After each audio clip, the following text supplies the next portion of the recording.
నమస్తే, అందరికీ నూతన సంవత్సర శుభాకాంక్షలు.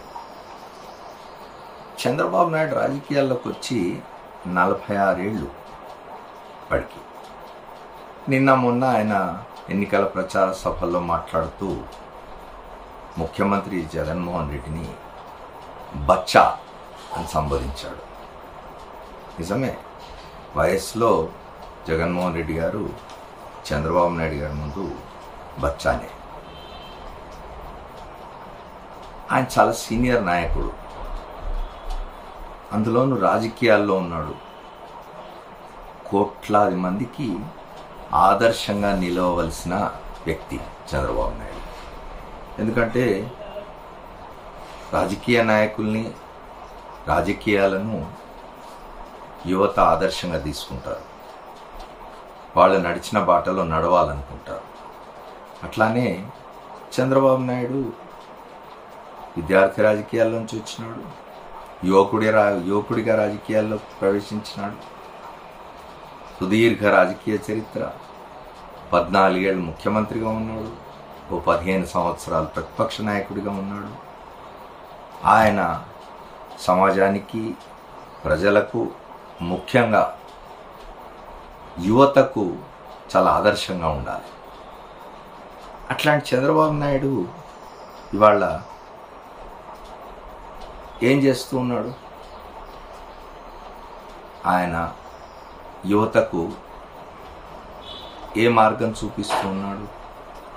యువతకు ఎంత ఆదర్శంగా ఉన్నాడు? ఆయన ఏం చెప్తున్నాడంటే, నేను అధికారంలోకి వస్తే మీకు మంచి మద్యం తాగిస్తాను, చౌకగా తక్కువ ధరలకు నాణ్యమైన మద్యం తాగిస్తాను మీకు. సాయంత్రం కాగానే అలసిపోయి 2 పెగ్గులు వేసుకోవాలనుకుంటారు. కాబట్టి నా యువ సోదరులందరికీ మంచి మద్యాన్ని తక్కువ ధరకి తాగిస్తాను నేనని చెప్తూ ఉన్నాడు ఆయన. ఇది ఒక 46 ఏళ్ల సుదీర్ఘ రాజకీయ చరిత్ర కలిగిన ఒక నాయకుడు మాట్లాడే మాటలు, ప్రజలకిచ్చే సందేశం. అదే ఆయన బచ్చా అని సంబోధిస్తున్న జగన్మోహన్ రెడ్డి 2019 ఎన్నికల ముందు మద్యపానానికి సంబంధించి మాట్లాడింది ఏమిటి?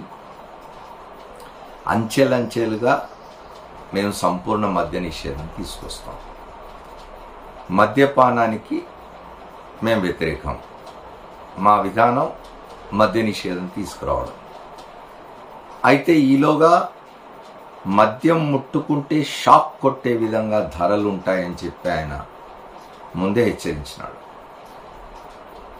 దశల వారీగా సంపూర్ణ మద్య నిషేధం వైపు వెళ్తాం, ఈలోగా మద్యాన్ని ముట్టుకుంటే షాక్ కొట్టే విధంగా ధరలు పెంచేస్తామని ఆయన చేసిన ప్రకటనకు ప్రజలందరూ మద్దతు ప్రకటించినారు. కాబట్టి 2019 ఎన్నికల్లో ఆయనకు 151 శాసనసభ స్థానాలు, 22 లోక్సభ స్థానాలు ఇచ్చి అత్యద్భుతమైన గెలుపునందించారు, ముఖ్యమంత్రిని చేసినారు. అదే చంద్రబాబు నాయుడు తాను అధికారంలో ఉండగా మద్యం విషయంలో చేసింది ఏమిటి? ఇప్పుడు చంద్రబాబు నాయుడు ఏం చెప్తున్నాడు?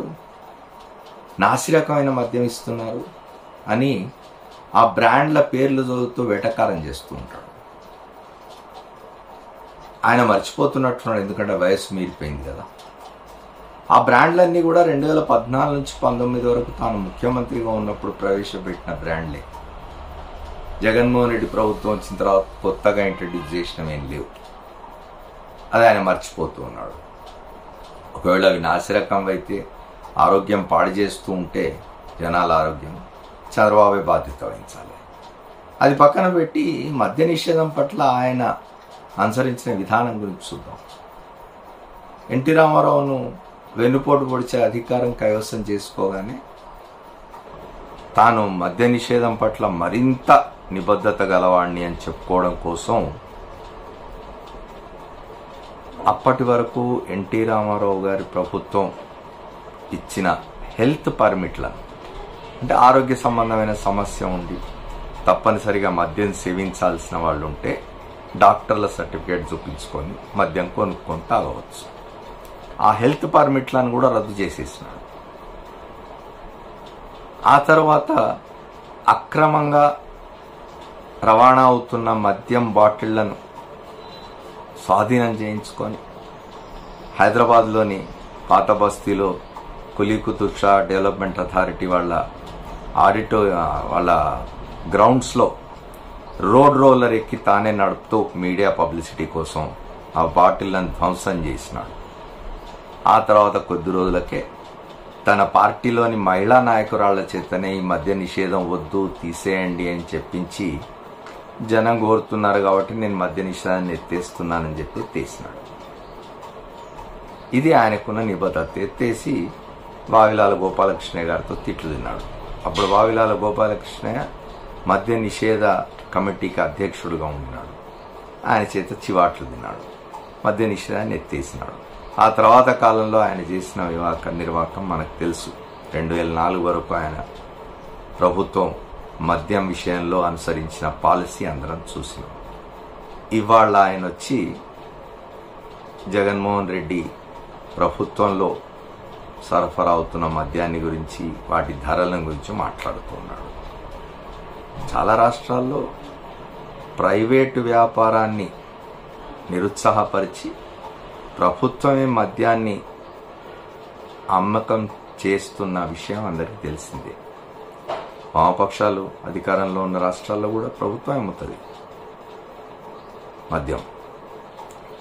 మద్యపానం నుంచి జనాన్ని ఎట్లా దూరం చేయాలి, ఎట్లా వారి ఆరోగ్యాన్ని కాపాడాలి, ఎట్లా వారి సంసారాన్ని బాగు చేయాలని ఆలోచిస్తున్న జగన్మోహన్ రెడ్డి బచ్చానా, లేక సౌక ధరలకు నాణ్యమైన మద్యం తాగిస్తా నాకు ఓట్లేయండి అని ప్రచారం చేసుకుంటున్న చంద్రబాబు నాయుడు బచ్చానా రాజకీయాల్లో?